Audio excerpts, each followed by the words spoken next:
Hi guys, I have your lesson 28 for history this week. This one's about hold on, let me see how you say it.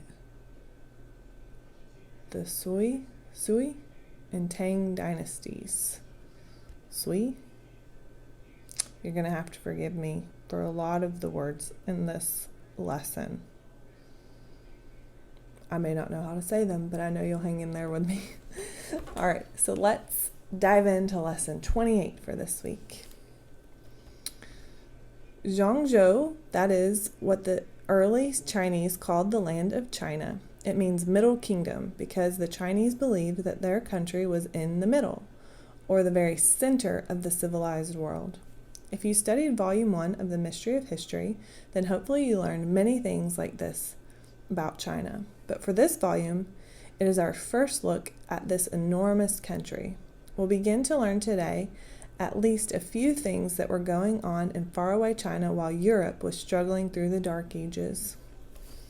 The last we looked at China in Volume 1, it was being ruled by the Han Dynasty. A dynasty is a powerful group or family that rules a country for a long period of time, perhaps even for hundreds of years. In our history, China has been officially ruled by 11 different dynasties. The first 5, which bring us up to the time period of this lesson, were the Xia, the Shang, the Zhou, the Qin, and the Han dynasties. The Han dynasty lasted a very long time, from about 200 years before Jesus lived to about 200 years after he lived. That would be about 400 years altogether. Because of this long reign, most of the 1 billion residents of China today are descendants of the Han Dynasty. When the Han Dynasty did collapse in AD 221, there wasn't another family strong enough to keep the country united. Instead, the states of China fought and struggled against each other for 370 years. That's a long time to struggle without a leader. But finally, there arose a man capable of bringing China back together. His name was Yang Jian. In 589, he started the Sui dynasty. Yang bravely took the throne of northern China. Then he crossed the Yangtze River and conquered southern China too. To understand how important that was, you might want to look at China this way. Just as the Roman Empire was once split between the east and the west, China was divided between the north and the south. So it was a remarkable accomplishment by Yang to bring the two regions together. Yang did at least 2 really smart things to help make the country more stable. He lowered the taxes that were way too high, and he allowed men to serve in the army for shorter periods of time. In that way, men could keep more of their income and spend more time with their families. It produced a healthier nation. To further add to the health of China, the next Sui emperor, named Yang Guang, oversaw the building of the Grand Canal. It is the largest man-made waterway in the world. It took over 1 million people to build it. The canal connected over 1,200 miles of small rivers across China, from the city of Hangzhou in the south to Peking in the north. It is pretty incredible still today. Unfortunately, though, Yang Zhuang had another idea that wasn't so smart. He expected people to pay their taxes 10 years ahead of time so that he could build nice parks and palaces with their money. Needless to say, this idea didn't go over very well. The people of China rebelled and had him killed. By 618, the Sui dynasty fell apart, leaving China in chaos once again. However, there was one Chinese official under the Sui dynasty who was glad for the chaos. He saw it as an opportunity to rise to power and lead China back to its greatness. His name was Li Yuan. In 618, the Sui dynasty crumbling, Li started what was called the Tang dynasty. Unlike the short-lived Sui dynasty, the Li family kept its rule for about 300 years and ushered in what historians would call the Golden Age of China. One of the more interesting rulers of the Tang dynasty was Li Yun's son. His name was Li Shimin. Like most kings, Li Shimen started his reign trying to conquer surrounding nations through battles and bloodshed. But unlike most kings, he grew tired of war. In the same way that King Ashoka of India left the battlefield to study the peaceful teachings of Buddha, Li Shimen also left the battlefield to seek a more peaceful way of life. He found it in the teachings of Confucius. Li Shimen read and reread the volumes of Confucius, finding them incredibly valuable. He had them republished. The humble teachings of Confucius were a powerful influence on him. Though he was a king, Li Shimen followed Confucius in living modestly, ruling fairly, and turning down many of the luxuries that were available to him. As an example of his fairness, Li Shimen did something remarkable during his reign. He was told that he needed to make tougher sentences for criminals, but he came up with another idea. He said, "If I diminish expenses, lighten the taxes, employ only honest officials, so that the people have clothing enough, this will do more to abolish robbery than the employment of the severest punishments." To test out his new idea for reform, Li Shimen took 290 men who were condemned to die and asked them to go into the work fields and do their work without any supervision. If by their word they promised to return, that means they were trusted to not escape, though not a single guard was placed to watch them. Do you want to guess what happened? At the end of the day, every one of the men came back to the prison as they had promised. Li Shimen was so delighted with the honor of the criminals that he freed all of them. After that, he declared that no king should ever give the death sentence to a criminal unless first the king had fasted for 3 days.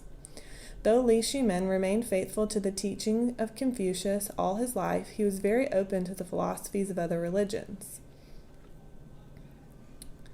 So Li Shimen welcomed Christians, Buddhists, and Muslims along with their ideas into his kingdom.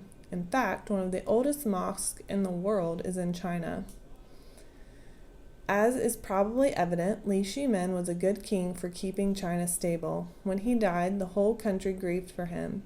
His reign helped pave the way for China to be on top of the world.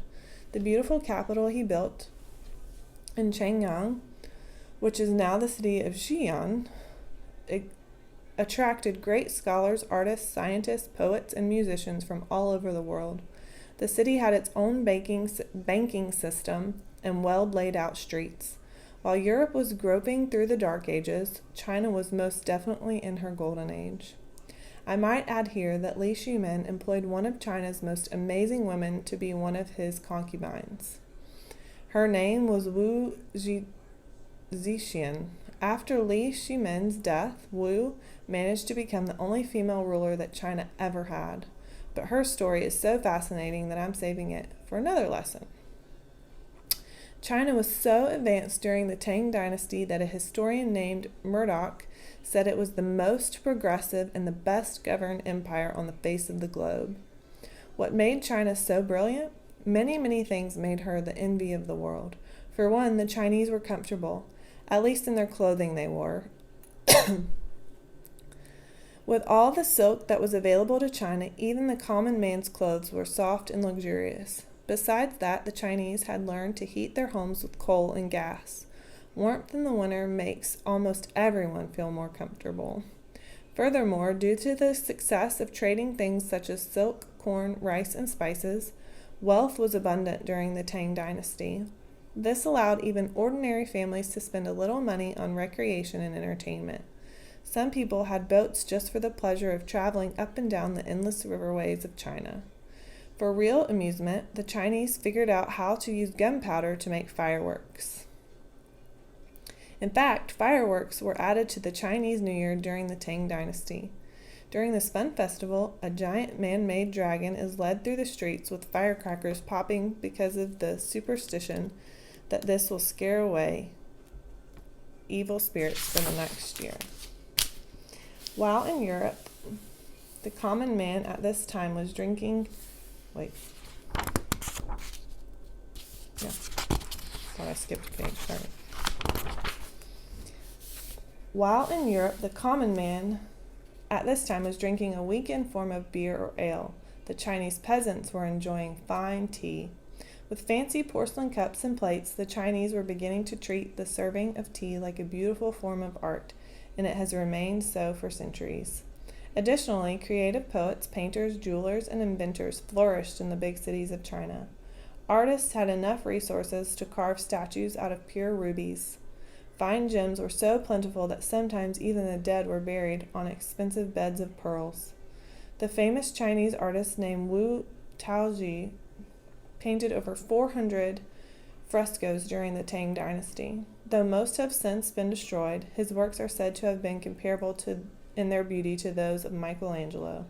And long before the Europeans, the Chinese built hydraulic bridges and refined the business of printing.